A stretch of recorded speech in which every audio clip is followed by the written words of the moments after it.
Hello Tigers, and welcome to the TMNtv Newscast for Wednesday, May 30th, 2018.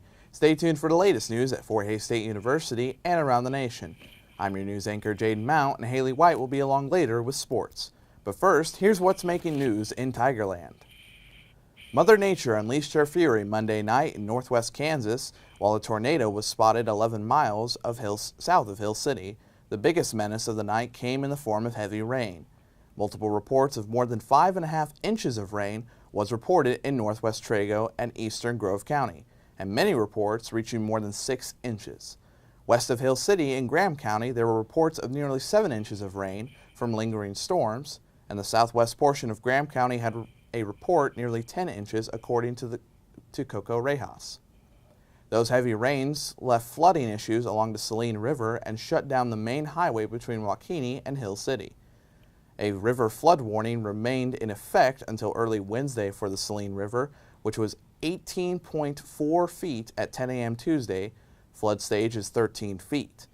The near-record flooding was comparable to the June 17, 1957, when the river crested at 19.4 feet near Waukene, according to the National Weather Service.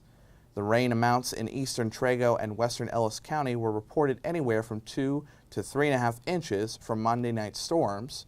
High winds were also an issue during the storms, with multiple semis reported overturned west of Waukene and one also south of Ness City near the Ness-Hodgman County line. Another line of storms marched through the region Tuesday night, bringing hail and more rain. More than an inch of rain was reported in multiple regions of Hays, and ping-pong ball-sized hail was reported near Yosemite. 3 roundabouts could be added on Vine Street. In a 4-1 vote Thursday night, Hays City Commissioners approved a design with the firm WSP. The agreement is expected to cost nearly $400,000 for engineering services related to 3 roundabouts. The money is expected to come from the Convention and Visitors Bureau Contingency Fund. The roundabout would be placed at 41st Street along Vine and 37th. A peanut-shaped roundabout would be used to connect 32nd and 33rd Street. The design process of the roundabout is said to take up to 18 months to create. Construction is scheduled to begin in 2020. The project was listed with the priority queue of the city's capital improvement plan, according to the city's commission agenda. The city is budgeting approximately $9 million for the project, with January estimates showing the cost at approximately $7.6 million. The annual Downtown Hays Market has begun another season last Saturday, featuring numerous homemade items and edibles. Tiger Media Network's Tristan Sass and Juwin Su have more on the opening day. Hello, and welcome to the Tiger Media Network. I'm Tristan Sass, and today we'll be heading to downtown Hays to view the farmers market. On Saturday, May 26th, downtown Hays held its 6th annual market. With close to 30 vendors, a variety of products were displayed throughout the morning. Sarah Bloom, Executive Director of the Downtown Hays Development Corporation, is in charge of the Hays Market. Here at the farmers market, we have vendors from all over Hays and western Kansas and some from central Kansas, and they're all here selling their products, having a good reason for why they're selling those products. And all these products are unique. Some come from farms, some are arts. Every vendor is unique and different and always great. We do every Saturday from now until the fall. I don't know the exact date, but during those Saturdays it is 7:30 to 11. So come, it's open, you come in and out, you can talk to all the vendors, you can do whatever. Customers are encouraged to revisit the event because new vendors will be featured weekly throughout the summer. A large array of merchandise and produce is sold at the event, so arrive early while supplies last. I sell Synogens, which is the lipstick or lip scents products that you've probably heard of because they've gotten pretty popular over the last year. It's long wear, long-lasting lip color. Lasts up to about 18 hours. We also have really great makeup line and skincare. Let's see, I got into it a couple of years ago just as a customer. Really liked it, so I thought, why not? I try to maybe make a business of it, and so here we are today. My cookies are called Hatya. They're a German cookie from the area that a lot of women make. Hi, my name is Tatum Kimsey, and I am here with Katie Edge Farm and Ragtag T-shirt quilts. I make baked goods, lots of breads, bagels, and cinnamon rolls, and I also do custom T-shirt quilts. I've been making T-shirt quilts for about 10 years, and when the market started in 2013, I came to advertise my T-shirt quilts, and while I was here, I wanted something that I could sell, so I started making baked goods. The baked good business actually exploded, and now both myself and my two daughters all bake things to bring to the market as well. Hey, I'm Victoria Raby with Pampered Chef, and we offer kitchen and entertaining products. We have anything from cookware to gadgets. So a lot of it's lifetime guarantee, some of it's 5 years, 3 years. It's good quality stuff. One of our favorite products is, for example, this rock crock that we have. And they designed it. For 5 years it took them to design it. It can go pretty much anywhere, from the grill to the oven to the microwave and the dishwasher. So anyway, if you have any questions, let us know.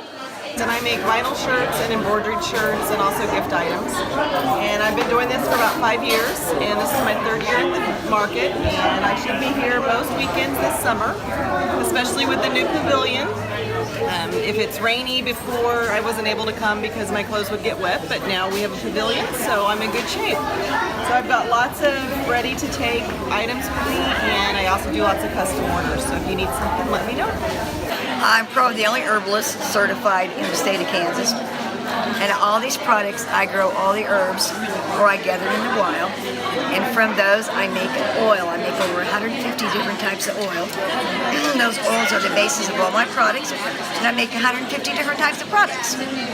From salve that can help alleviate the symptoms of gout, sciatica, nerve pain damage, back issues, sprains, torn ligaments. I have breathe-ease and sign-ease for your sinuses. I also have some beauty products. They're all my formulas, and it's all licensed. And this is Herb House. We've been here for about 8 years. Hi, I'm Patty with Nana's Comfort Foods, and I've been in business for over 12 years. I started 12 years ago with 4 dip mixes. Since then, I've added 16 more, so I have 18 dip mixes. That's just the start of my business. Throughout the years, I have created lots of different products. My Meals in Minutes right over here are my newest line, and they've been blowing out of the water. They're so, so popular. Behind us are my soups. I also have beer breads, cheesecake mixes. They're all made by me, my own recipes. I have a licensed kitchen in my basement. So come on by and see me, and like my page on Facebook, Nana's Comfort Foods. Thank you. My name's Jamie. I own and operate Danny's Crochet. I also bake. I do feature a build your own superhero. It's this cute little girl. Or if you like Captain America, Wonder Woman, Iron Man, I can make any of those. I started Danny's after I found out I had cancer and just started crocheting, and it's just kind of a supplemental income. If you would like to join the market, vendors can become a part of the event by applying at www.downtownhays.com. For any additional questions, feel free to contact the Downtown Hays Visitor Center at 785-621-4171. Open Monday through Friday from 9 a.m. to 5 p.m. Well, that concludes this summer's first edition of the Farmers Market from Downtown Hays. For those of you who are interested in viewing it throughout the summer, it will be held every Saturday from May 26th to October 20th at the Downtown Pavilion at 10th and Main Street in Hays, Kansas. That's all we have for today from the Tiger Media Network. Once again, I'm Tristan Sass. Thank you for watching. The market will be from 7:30 to 11 a.m. each Saturday during the summer season. The Ellis County Coalition for Economic Development named Hays Realtor Doug Williams as interim director Tuesday. Williams replaces former director Aaron White, who served in the role for the last 7 years. No reason was given for White's departure in the release by the coalition. A search for the permanent replacement will begin soon. The coalition is a not-for-profit group that focuses on advancing economic well-being and the vitality of Hays and Ellis County. Memorial Day had a rough ending for a pilot and a passenger of the World War II plane Monday in Wichita. According to the Wichita Eagle, the 1943 Fairchild M-62C was part of Memorial Day ceremonies at cemeteries in south central Kansas. When trying to return to the airport in Wichita, the plane's engine failed short of the runway. The right wing hit the ground and a pole. The pilot and a passenger suffered only minor injuries. The crash report stated the plane ran out of fuel and the pilot tried to restart the engine, but was unsuccessful. The Centers for Disease Control and Prevention says America's birth rate slowed in 2017, according to a recent Tribune News Service article.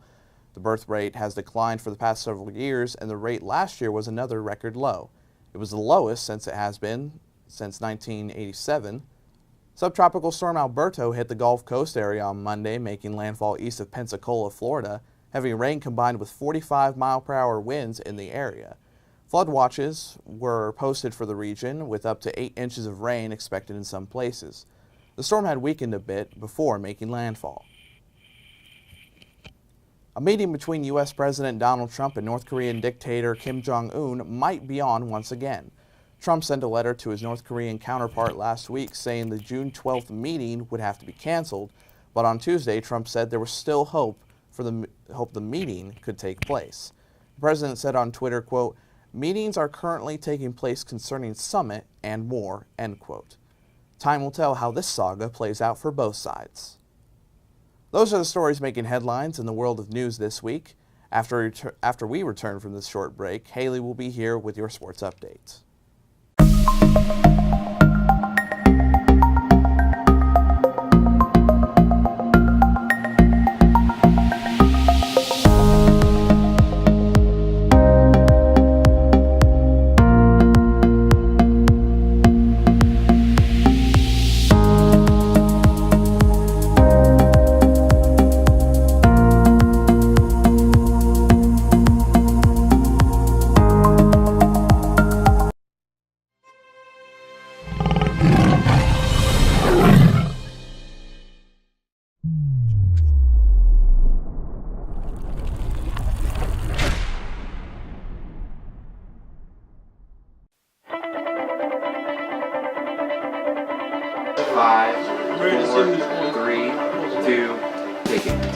The Tiger Media Network is Fort Hays State University's independent student media organization. It's a student employment opportunity where you can work for either the news side or the sports side. So you can be on live sports production, which produces all of the live sports broadcasts that we do, or you could be on the news side and do news stories covering things on campus, so presidential announcements, student government association. We bring that news to the student community and the Hays community as well. You don't realize how much Fort Hays State has to offer until you're here. I mean, it is definitely, this is a land of opportunity here. I just got back from the MIAA tournament in Kansas City a couple weeks ago where we worked with other production crews including Pitt State and Central Missouri. And it's a great time. I've gone there the last couple of years. For me anyway, I get to do sports, which is what I love. And if live productions is where that's at. This is the perfect place to do it. We have almost everything that you could possibly imagine. Tiger Media Network allows you the opportunity to take the skills you've learned and put them forward in a real world, real application setting that allows you to flourish and grow as a professional, and that will only help you and benefit you when you graduate and go into the real world workforce.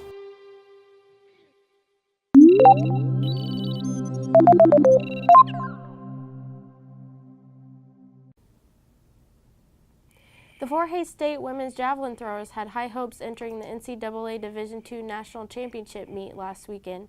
When the event was finished, the Tigers walked away with a national champion and an 8th place finisher in the event. Madison Wolf won the title with a throw of 161 feet 1 inch. It was the 4th time she earned All-American honors in her career.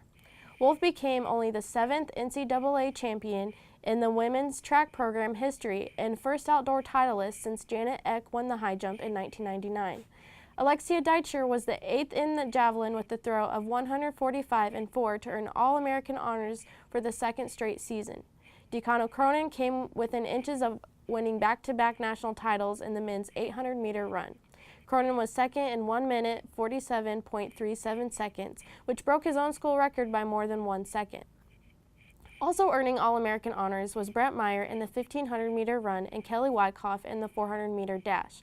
A total of 10 FHSU student athletes earned All-American status during the 3-day event. The Monarchs' baseball and softball seasons came to an end at the Class 3A state tournaments last week.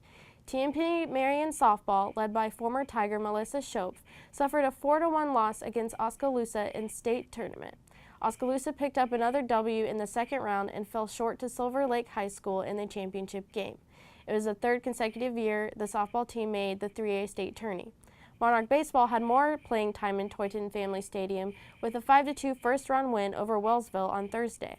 On Friday, the Monarchs were able to run away with another win against Riley County with 2 runs and leaving the Falcons scoreless. The Monarchs entered the championship with Sabetha High School but were unable to match runs with the Blue Jays in a 10-5 loss. The Monarchs, coached by FHSU alum Dustin Washburn, take runner-up in the Class 3A state championship, just a win short of the school's first state baseball title since 1981. The Hayes Larks, the city's summer collegiate league baseball team, will begin the season Friday. The team will host the Denver Cougars at 7 p.m. at Larks Park for a single game.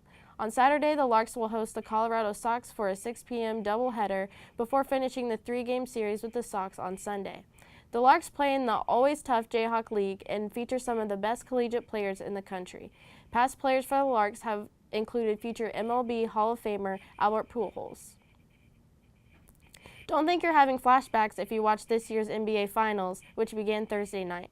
For the 4th year in a row, the Golden State Warriors will play the Cleveland Cavaliers for the title. The Warriors won the crown in 2015 last year, while Cleveland won in 2016 title in 7 games. Thursday night's game is set to tip at 8 p.m. on ABC. The NCAA Division I Women's Softball College World Series kicks off Thursday in Oklahoma City, and all eyes will be on the 2-time defending national champ, Oklahoma.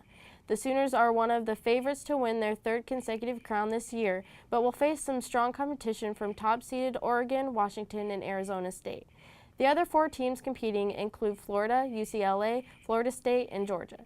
The best-of-3 championship series is slated to start June 4th. That's all we have for this episode. Check back next week for another TMNtv Newscast. To stay up to date on the latest news and information throughout the week, visit TigerMediaNet.com. Until next week, remember, roar Tigers.